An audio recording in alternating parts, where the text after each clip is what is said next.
If you're in the process of lodging a partner visa application, one of the most important decisions you can make is whether or not you'll lodge an onshore or offshore visa.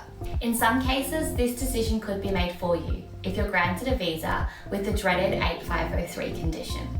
This condition can prevent you from making an onshore application, so it's important you understand what it is and how it works in the context of your partner visa plan. This video is an overview of key information. Make sure to read our full blog post for further details. The 8503 condition is commonly referred to as the no further stay condition. It's a mechanism built into the immigration framework which is specifically designed to prevent you from lodging a visa whilst you're onshore. The exception to this rule is if you're making an application for a protection visa. The easiest way to find out if your visa has this condition is to simply check the visa grant notice. If you haven't already applied for your visa, it's important to know what you might be getting yourself in for and whether or not the 8503 condition is likely to apply. For example, if you apply for a visitor visa in the family sponsored stream, the condition is mandatory. However, if you apply in the tourist stream, it can be applied by the case officer on a discretionary basis.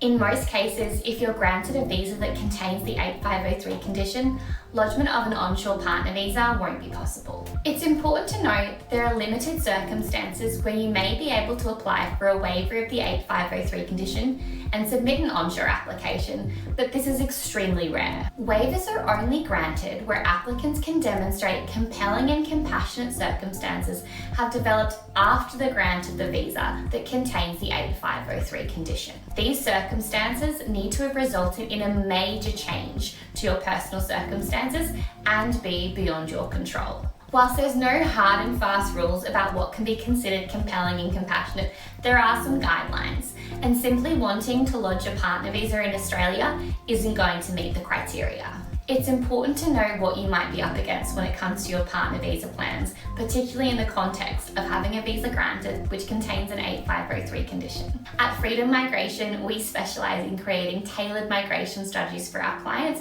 based on their unique circumstances.